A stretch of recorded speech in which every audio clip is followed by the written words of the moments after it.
Hi there, my beautiful mummy friends. I hope you are blessed. I hope you are well. So am I. I am blessed to be here. I'm blessed to be able to share something important that I feel on my heart with you. And so, as I've told you before, I have added myself to some mummy groups just to see what the issues are that mummies are dealing with mainly at the moment. And so, a big thing that I see is tantrums, those tantrums that we have to deal with. Tantrums, outbursts, emotional meltdowns, fits, anything that you call it. And of course, tantrums come at the worst of times sometimes. And we don't always know how to deal with it. But it's important to understand that tantrums are normal. Tantrums are emotional. Tantrums are expected. You can expect at a certain, some children are very calm, very few times exhibit tantrums, but it's something that you can expect at a certain age. It is demanding from you a certain reaction. And then, of course, it demands from you to stop and respond. Tantrums are something that is a developmental issue for your child. It's something that, a way that they learn how you react upon something that they might do. And it's a way for them to communicate that they might be feeling certain things and they really don't know how to tell you. So tantrums are a call for help, and they are a call for you to connect with them. And it's a call for communicating an unwanted need. And it's something that shows you that your little one might be going through a hard time. They don't know and understand, and they cannot communicate, and they cannot express what they are experiencing. So they are trying to do it in a way that gets your attention.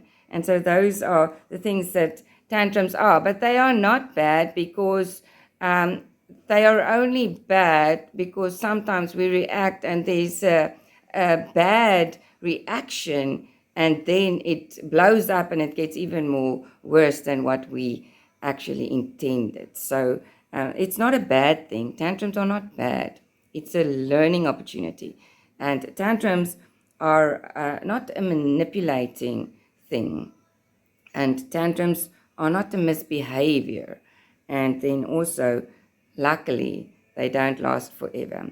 What I want to say about the manipulation is remember that when your child is born, they have a clean slate. There's nothing that they don't know anything.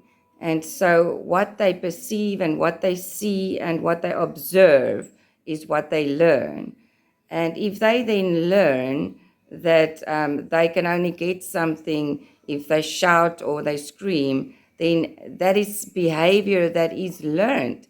And so it's our responsibility to not teach them that behavior. And so from the very start, we need to be able to communicate the right behavior. So when a tantrum does happen, we need to communicate. I use the word, and I've heard this before, it's not I didn't come up with it. I learned it. I researched. And so the word calm is a very important acronym to know what we need to do when we experience, or when our children experience tantrums. Calm, firstly, when the C stands for compassion. So when you see your child having a fit or a tantrum or emotional outburst, you go down onto their level and try and understand the feeling, understand what they are feeling, why they are having an outburst. So that is the first one. Compassion. Why? Secondly, A, calm. C-A, acknowledge. And so you know that 85% of children's communication and even adults' communication is nonverbal.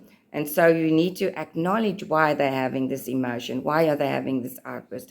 Why are they feeling this way at this stage? We don't always know. So then the third thing is listen, calm, compassion, acknowledge, and listen. if they can express their feelings and their emotions and their need or even the want, listen to what they are saying. And so that is very important, to listen. And because if you don't listen to what they are saying, they will get louder and louder and louder until they feel that they are seen or heard or noticed. Okay, so that's very important. And then lastly, the M, calm, stands for managing the situation. Then if you need to take the child out of the situation and, calm them down, I have done this many times. Just take the time. I know it's not always easy and I know it's not always the best time, but take that child and put them on your lap and just hug them and be quiet for a moment. Take them out of the situation and give them an alternative. So there is many ways that you can manage, express your limits and your boundaries there. And so I feel like sometimes we are so concerned about what other people are thinking about how we manage our children and how we discipline our children and how we allow our children to behave, that we feel criticized.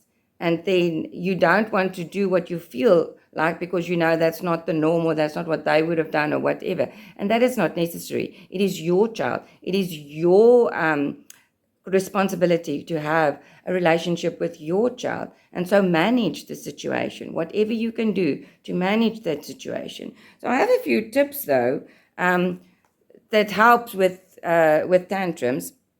When it's of course when it's at home, it's easy to manage it because you can take them and give them a hug. You can take them and let them do something different. You can offer an alternative to what they want or whatever. That is not hard. When you are at home, you can manage the situation. You still need to have compassion for the emotion. You still need to acknowledge the emotion and understand why they are doing it. You still need to listen to what they are saying and then manage what the situation needs. Manage, give limits, give boundaries. If they need to go and sit in a naughty corner or whatever you want to call it, a quiet down chair or calm down chair or whatever, it is important for you to manage the situation. But if you are planning to go for an outing, I was always anticipating what the child would need. So take a juice box, take a snack, take a little toy maybe that they don't often use, but that will be fun to play with. So there are many things that you can do. And then take that. So when they are in a situation, maybe it's at the mall, in the shops, and they want a sweetie or they want a juicy, you have it there to give to them. Okay. And so that's important. The child is the most important. Your responsibility with your relationship with your child is most important. Do not worry about what other people say. And so it's really, really important to teach our children how we would want them to behave. And so the way that you respond to their behavior wires them and teaches them how to behave. And so I really, really hope that this is helpful. I know that it's a long video, but I hope that it's helpful to you and that you understand that there are better ways than, being aggressive or, disciplining physically. Then there are better ways. Okay. Be blessed, mummies.